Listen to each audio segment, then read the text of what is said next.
Dear students, good afternoon to you all. Hope that you all quite fit and fine and doing hard work. बेटा मैं आशा नहीं बल्कि पूर्ण विश्वास के साथ मैं कह सकता हूँ कि आप सभी बच्चे अपने घरों में बैठ करके खूब मेहनत कर रहे होंगे। जितना टॉपिक आपको करवाया जा रहा है, जो वीडियोस आपको दिए जा रहे हैं, उन सारे वीडियोस के ऊपर आप मन लगा करके, ठीक है बेटा, आप वर्क कर रहे होंगे। सो लेट अस मूव, चलते हैं हम। जो हमारा लेसन है, दिस वन इज बायोमोलिक्यूल्स। इस बायोमोलिक्यूल्स के अंदर जो टॉपिक मैंने स्टार्ट करवा रखा है, this one is nucleic acid.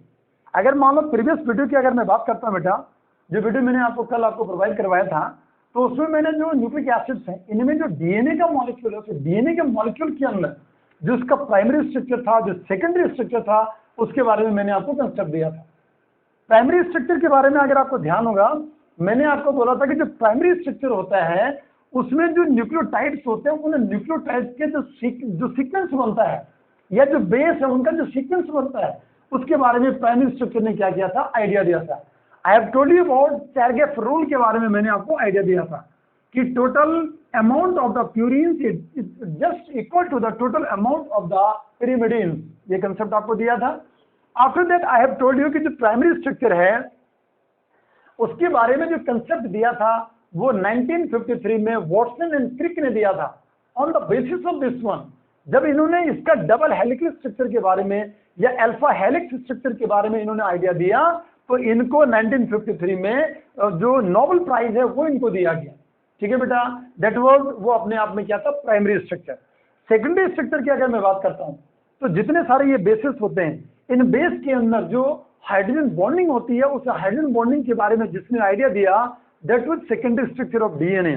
मतलब एडेनिन हो गया और थाइमाइन हो गया, ए और टी के बीच में अगर देखें आप, तो यहाँ 2 हाइड्रोजन बॉन्ड्स बनते हैं। या साइटोसाइन और गुआनाइन की अगर बात करें तो इनके बीच में 3 हाइड्रोजन बॉन्ड्स बनते हैं।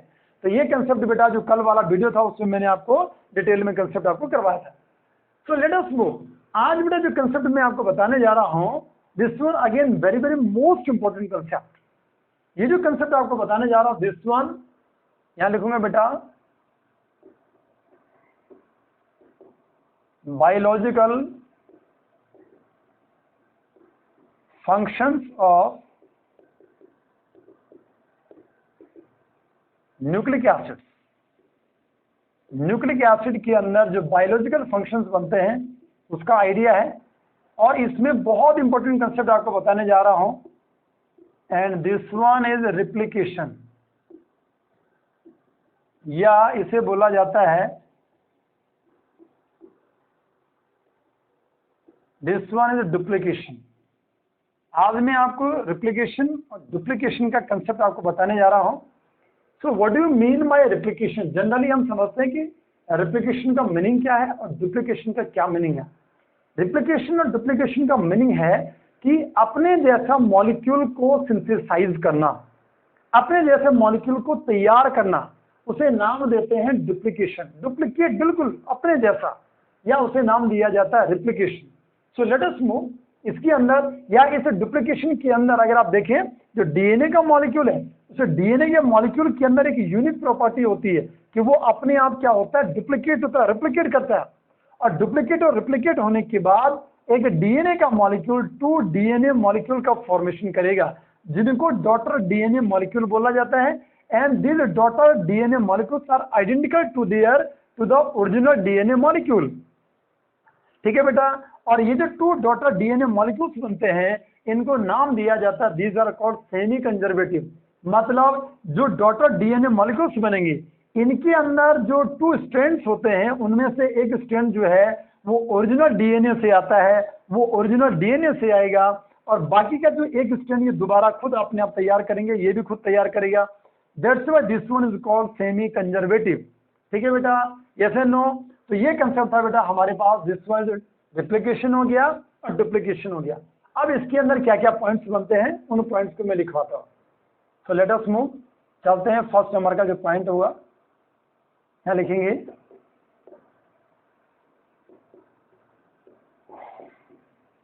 It is a property of a molecule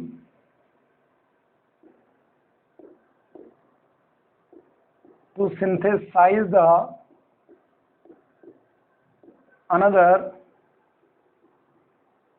molecule. Now the second one, DNA has unique property to duplicate or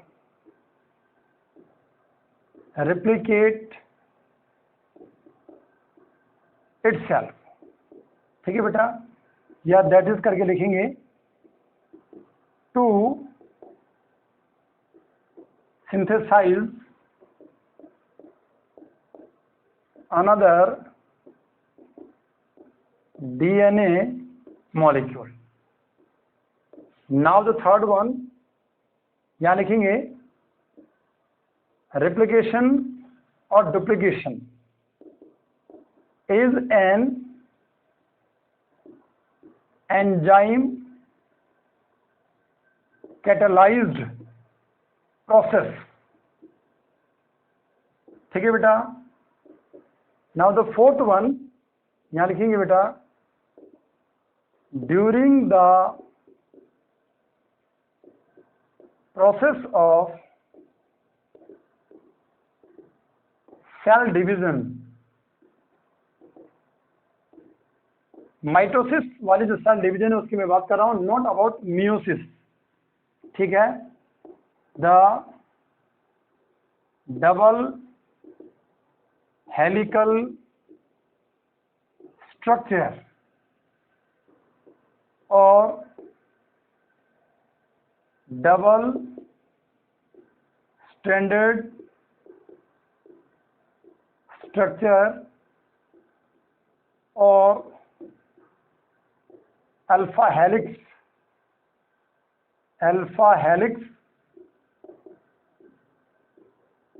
structure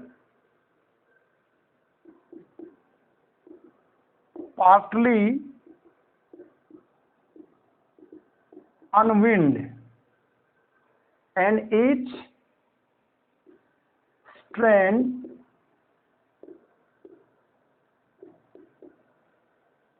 serves as a template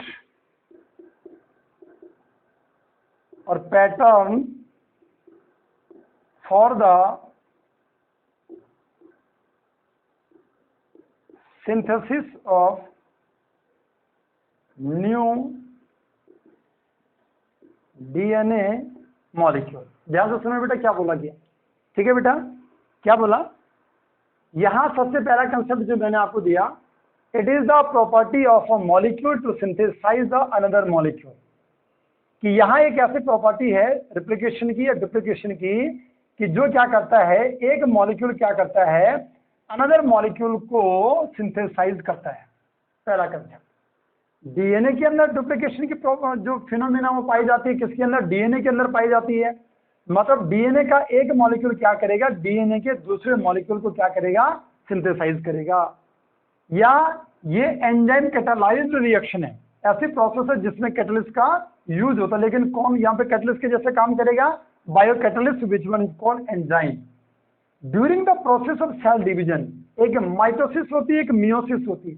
about mitosis, जो माइटोसिस सेल डिवीजन होती है, यहाँ मैं bio नहीं बता रहा हूँ, यहाँ केवल सिंपल सा कंसेप्ट केमिस्ट्री क्या है ध्यान देंगे कि इसके अंदर जो डबल हेलिकल स्ट्रक्चर होता है, जो डबल हेलिकल स्ट्रक्चर है डीएनए का, या डबल स्टैंडर्ड स्ट्रक्चर जिसे बोला, या अल्फा हेलिक्स स्ट्रक्चर जिसे आपने नाम दिया, वो पार्टली क्या हो जाता है, अनविंड हो जाता है, खुलने लग जाता है. ठीक है बेटा. एंड इसके अंदर का जो ईच स्ट्रैंड होता है वो किसके जैसा एक टेम्पलेट या एक पैटर्न क्या करता, प्रोवाइड करता है, सर्व्स एज अ टेम्पलेट और pattern for the synthesis of new DNA molecule. नया डीएनए मॉलिक्यूल के लिए हम ये बोलेंगे कि जब ये टूटने लगेगा, अलग से सेगमेंट तैयार करने लगेगा, तो वो जो सेगमेंट होंगे उसके अंदर जो बेस होंगे वो एक पैटर्न तैयार करेंगे, या टेम्पलेट का फॉर्मेशन वहां पे होगा. ठीक है बेटा. फिफ्थ वाला पॉइंट जो बनेगा, और यहां मैं लिखूंगा due to unique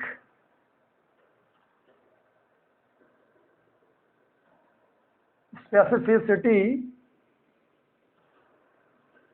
of base pairing the newly synthesized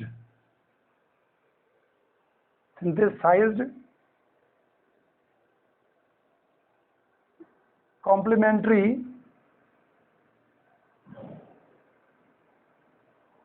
DNA strand will be the copy of the strand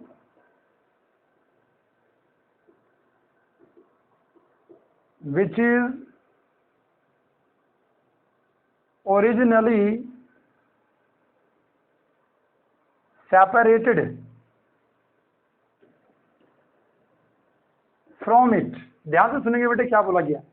due to unique specificity of base pairing की जो यूनिक या इसके अंदर जो स्पेसिफिक जो नेचर बनता है, द न्यूली सिंथेसाइज्ड जो कॉम्प्लीमेंट्री डीएनए स्ट्रैंड का बनेगा, जो नया डीएनए का स्ट्रैंड बनेगा, वो डीएनए स्ट्रैंड क्या होगा, will be the copy of the strand which is the originally separated from it. मतलब इसकी जो फिनोमेना है अभी आगे जाकर के मैं आपको 1 बाय 1 आपको बताऊंगा, ठीक है बेटा। इस पॉइंट को वहां मैं डिफाइन करूंगा, जब स्ट्रक्चर को ड्रॉ करूंगा। नाउ 6 पॉइंट अगर मैं आपको बोलूं, from the above process there is formation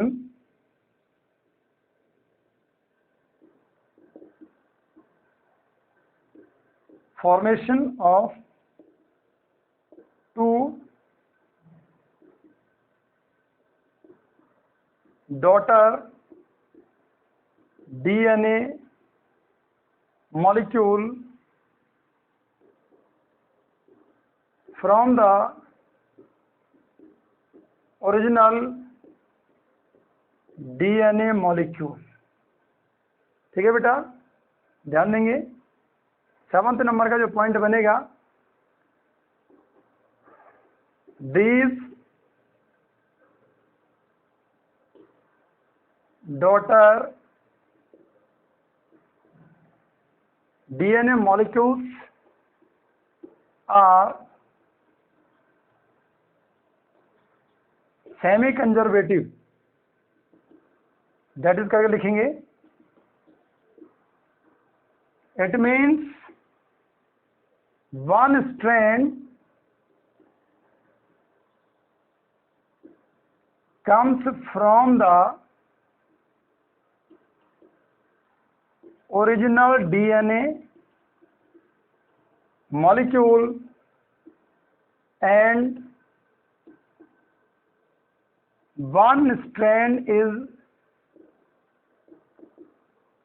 synthesized और is newly synthesized। ठीक है बेटा, ये यहाँ पे पॉइंट बने, ध्यान से सुनो बेटा। ये वाला जो पॉइंट है, अभी मैं आपको यहाँ पे जब इसका डायग्राम बनाऊंगा तब मैं आपको इसका डिटेल में आपको बताऊंगा। इसके बाद जब यहाँ तक हमने बोला कि भाई डीएनए के मॉलिक्यूल्स बन गए हैं, तो वो जो डीएनए के मॉलिक्यूल्स बनते हैं इस प्रोसेस से, वो किसके नाम से जाने जाते हैं, डॉटर डीएनए मॉलिक्यूल्स के नाम से जाने जाते हैं। और ये जो डॉटर डीएनए मॉलिक्यूल्स होते हैं, ये जो ओरिजिनल डीएनए मॉलिक्यूल्स होते हैं वहां पे क्या होते हैं, जनरेट होते हैं इनका फॉर्मेशन। ठीक है, ये जो डॉटर डीएनए मॉलिक्यूल्स होते हैं ये सेमी कंजर्वेटिव होते हैं। मतलब इनमें क्या होता है कि एक जो स्ट्रैंड होता है वो ओरिजिनल डीएनए से आता है और एक स्ट्रैंड को ये खुद क्या करते हैं, सिंथेसाइज करते हैं। यहाँ मैं इसका डायग्राम बना रहा हूँ। अब देखो बहुत सारे पॉइंट इसके अंदर लिखने के लिए हो गए हैं, ये सारी चीजें आप नोट कर लेंगे बेटा, नोट कर लो एक बार।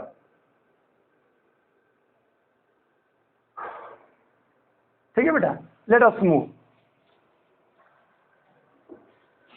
अब हम चलते हैं,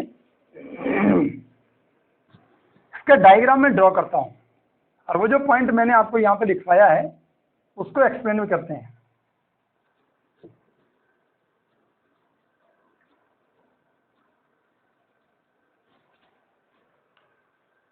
यहाँ ध्यान देंगे, रेप्लिकेशन की फिनोमिना को हम शो कर रहे हैं।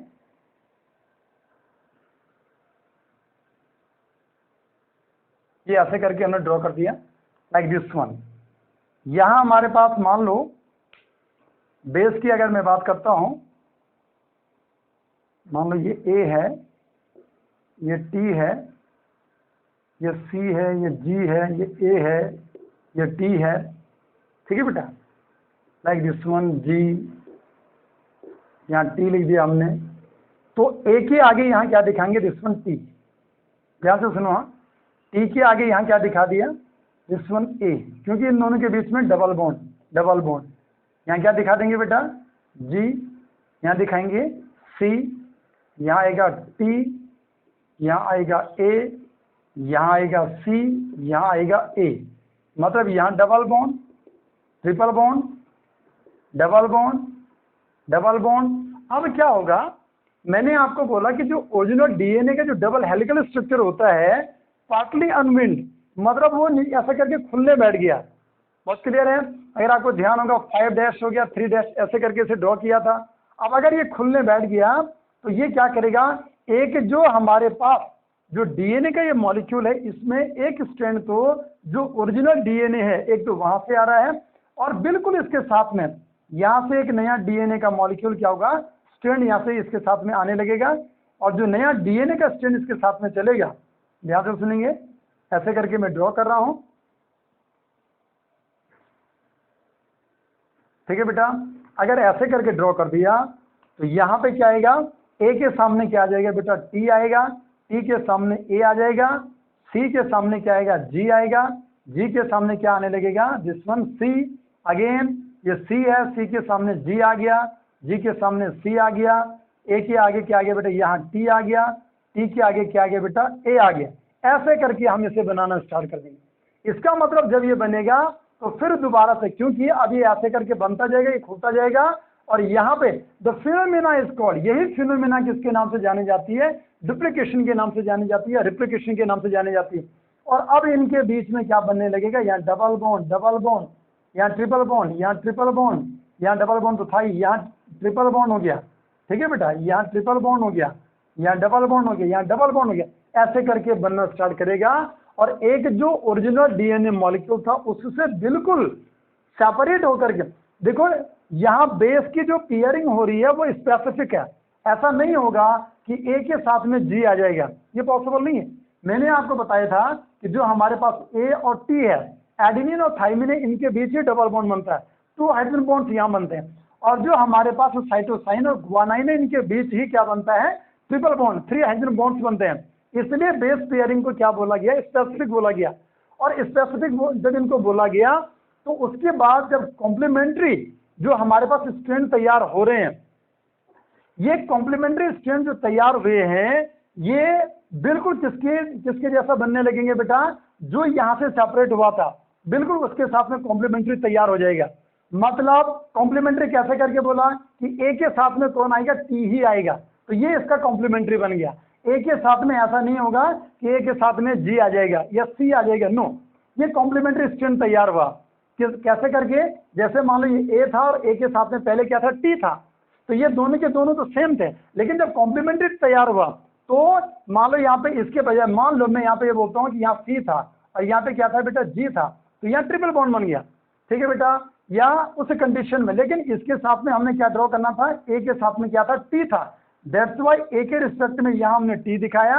तो उस कंडीशन में कॉम्प्लीमेंट्री जो बनेगा वो इसका कॉम्प्लीमेंट्री क्या बनेगा, ए बनेगा, और यहाँ क्या दिखा देंगे, डबल बॉन्ड। ए के साथ में टी था, जब ये सेपरेट हुआ तो फिर जो नया जो स्ट्रैंड नया आया उसके साथ में भी ए के साथ में क्या आ गया, टी आ गया। गॉट द कंसेप्ट बेटा। ये जो पिछला पॉइंट जिससे मैं आपको एक्सप्लेन करने की बात कर रहा था, वो पॉइंट यहाँ पे मैंने आपको एक्सप्लेन किया। This one is called, the phenomena is called replication और डुप्लीकेशन। अगेन क्या है, थोड़ा ध्यान देंगे कि जैसे मान लो बेटा हमारे पास जो डीएनए का मॉलिक्यूल है, अगर उसकी मैं बात करता हूं और उसके जो सेगमेंट हैं, मान लो ये 1 है और ये 2 है, मान लो ये इसके अंदर मान लो मैंने ए लिखा, या टी लिख दिया, या सी लिखा, या जी लिखा, या ए लिखा, ठीक है बेटा। तो ए के साथ में क्या आएगा, टी आएगा, टी के साथ में ए आ गया, सी के सामने पे क्या आएगा, जी आएगा, जी के सामने पे सी आएगा, ए के सामने पे क्या आएगा, टी आएगा। ऐसे करके बेटा हमने क्या करते हैं, ड्रॉ कर दिया। ठीक है, ये स्ट्रैंड 1 बन गया, या सेगमेंट 1 और ये 2 बन गया।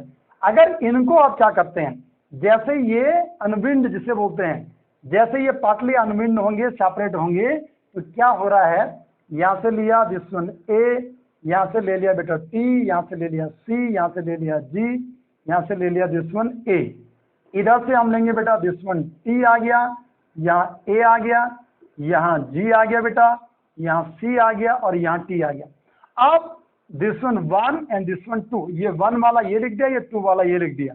तो इसके सामने जो मतलब दूसरा स्ट्रैंड आएगा, इसके सामने जो दूसरा स्ट्रैंड आएगा उसमें क्या होगा, ए के बिल्कुल सामने क्या आ जाएगा, दिस वन कॉम्प्लीमेंट्री जो बनेगा, ए के सामने टी आएगा, ई के सामने ए आ गया, सी के सामने जी आ गया, जी के सामने सी आ गया, ए के सामने क्या आएगा, टी आएगा, या यहाँ पे ए आ गया, यहाँ टी आ गया, यहाँ सी आ गया, यहाँ जी आ गया और यहाँ पे क्या आ जाएगा, ए आ जाएगा। ठीक है बेटा, तो आपको ध्यान रखना है कि अब हमारे पास दिस वन ओरिजिनल जो हमारे पास पेरेंट डीएनए का मॉलिक्यूल था, उस पेरेंट डीएनए का जो डबल हेलिकल स्ट्रक्चर है, उससे 2 डॉटर जो हमारे पास डीएनए के मॉलिक्यूल्स हैं वो तैयार हो गए, और जो कॉम्प्लीमेंट्री जो हमारे पास एक स्ट्रैंड बना, this one is complementary strand तैयार किया आपने, ये वाला कॉम्प्लीमेंट्री है, ये बिल्कुल किसके जैसा होगा कि जो आपने यहाँ से क्या किया था, सेपरेट किया था ओरिजिनल से। तो ओरिजिनल से सेपरेट हुआ, देखो टी के साथ में टी आ गया, ये ए आ गया,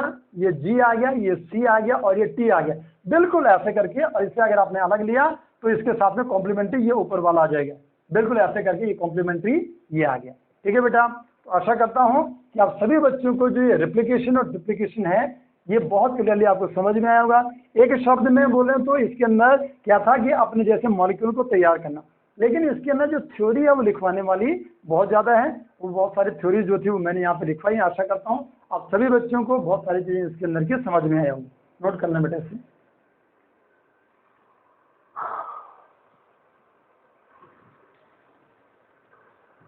लेट अस सी। ठीक है बेटा, अब चलते हैं। अगला कंसेप्ट यहाँ पे आता है बेटा, डीएनए और आरएनए का जो डिफरेंस है आपको बताने वाला हूं। नाउ हेडिंग लिखेंगे, differences between DNA and RNA. Board exam के लिए बहुत ज्यादा इंपॉर्टेंट है। डीएनए आरएनए का जो डिफरेंस है वो कई बार पूछा जाता है, ध्यान देंगे आप। यानी जो डीएनए और इधर लिख देंगे दिस वन आरएनए। सबसे पहला कंसेप्ट लिखेंगे, it occurs in the nucleus of the cell. जो सेल है उस सेल के न्यूक्लियस के अंदर, यहां लिखेंगे it occurs in the cytoplasm of the cell. Now the second one, it is double stranded alpha helix structure। ठीक है, या यहां लिख देंगे it is single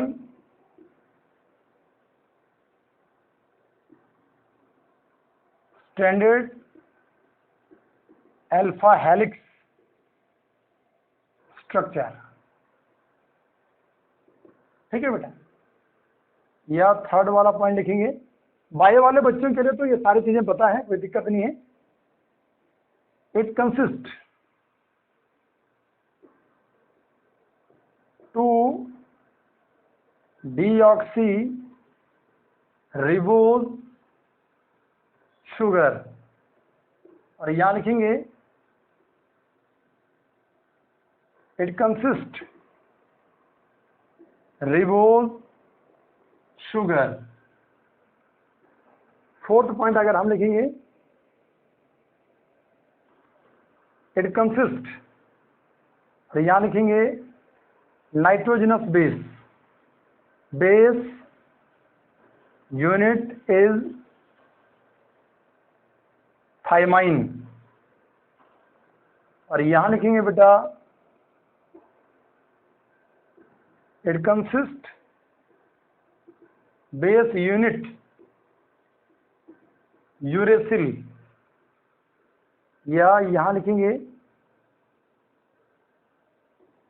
it has tendency of replication. और यहां लिखेंगे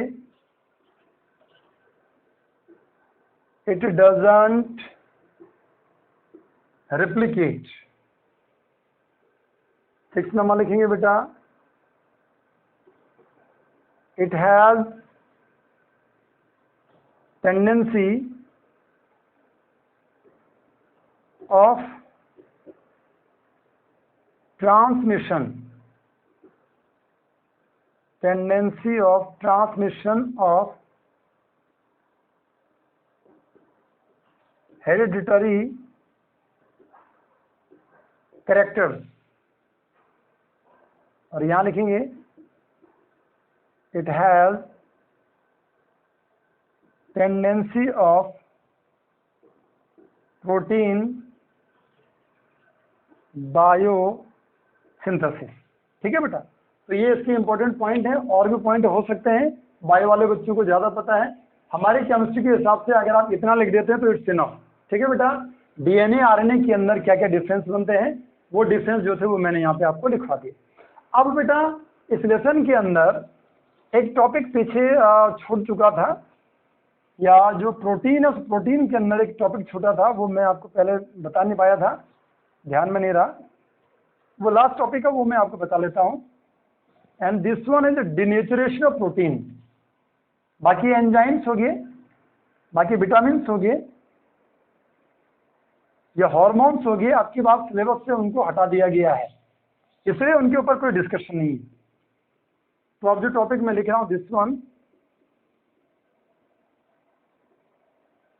डिनेचुरेशन ऑफ प्रोटीन। ठीक है बेटा, और डिनेचुरेशन ऑफ प्रोटीन क्या है?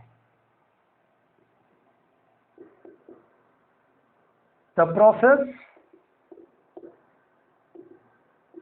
in which the physical and biological properties of protein molecule changes without changing in the chemical composition। याद ही रखना है कि जो फिजिकल और बायोलॉजिकल प्रॉपर्टीज होती किसी प्रोटीन की वो चेंज हो रही हैं, लेकिन केमिकल कंपोजिशन में कोई भी विदाउट चेंजिंग। ठीक है, protein molecule changes without changing in the chemical composition. ठीक है बेटा, पहले भी शायद मैं यही बोल रहा था, बाय मिस्टेक छूट गया।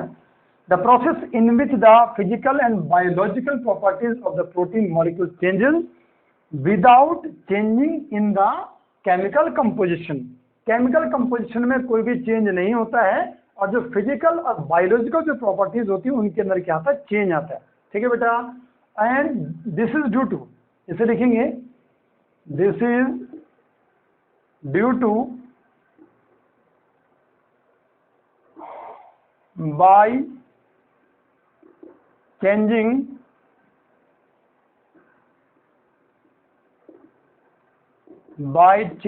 the pH,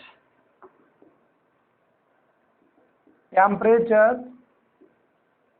etc। ठीक है बेटा, या इसमें क्या चीज़ है बेटा, यहाँ मैं आपको एक नेटिव प्रोटीन को बता रहा हूँ, जो कि अपने आप में प्रोटीन की सबसे ज़्यादा जो स्टेबल फॉर्म होती है। This one is native protein, 3 dimensional, ठीक है बेटा।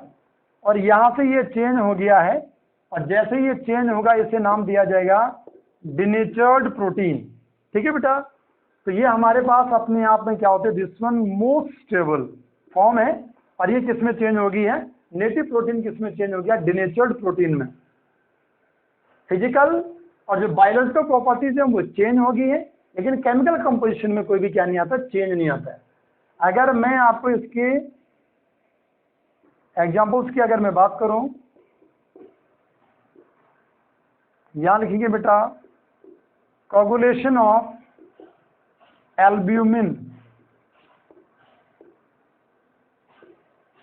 Present in white of an egg, या यहाँ लिखेंगे curdling of milk by using, या curdling of milk लिख दो, ठीक है, इट्स इनफ। या यहाँ लिखो कोगुलेशन ऑफ मिल्क, ठीक है बेटा। तो ध्यान देंगे ये 3 एग्जाम्पल हमारे पास बने। The process which one called denaturation of protein, करो इसे नोट करो बेटा आप।